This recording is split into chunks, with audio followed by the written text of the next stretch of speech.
Premier লিগে আবাহনীর হয়ে finisher হিসেবে প্রমাণ করা মোসাদ্দেক হোসেন সৈকত বিপিএলও খেলছেন দুর্দান্ত। ঢাকা ডায়নামাইটসের হয়ে ধারাবাহিকভাবে রান করে যাচ্ছেন এই ডানহাতি ব্যাটসম্যান।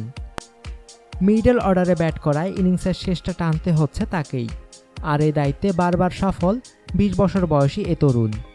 প্রথম ৩ ম্যাচে অপরাজিত থেকে ইনিংস শেষ করেছেন মোসাদ্দেক। ১০, ৫৯ ও ৪৮ ছিল প্রথম ৩টি ইনিংস। পরের ৩ ম্যাচে করেছেন ৩৫, ৩৫ ও ১৩।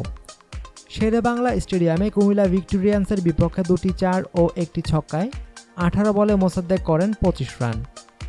চতুর্থ উইকেটে সাকিব আল হাসানের সঙ্গে জুটি বেঁধে ২৬ বলে যোগ করেন ৪৬ রান। এই জুটির কল্যাণেই ১৭০ রানের বড় পুঁজি পায় ঢাকা।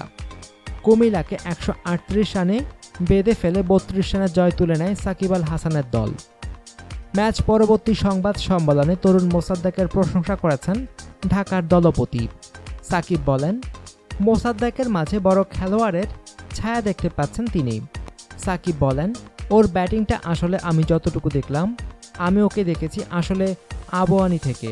ওর ভেতরে আসলে অনেক বড় প্লেয়ার হওয়ার একটা সম্ভাবনা আছে এবং খুব ভালো একটা ফিনিশার হতে পারে বলে আমি মনে করি। ও অনেক বড় শট খেলতে পারে, ওর শটের অপশন অনেক বেশি, ভালো মনস্তাত্ত্বিক দিকও আছে বলে মনে হয়। ও ম্যাচের পরিস্থিতি খুব ভালো বোঝে, জানে কখন কি করতে হবে। সব কিছু ঠিকঠাক রাখতে পারলে বাংলাদেশ ক্রিকেটের জন্য মোসাদ্দেক অনেক কিছু দিতে পারবে।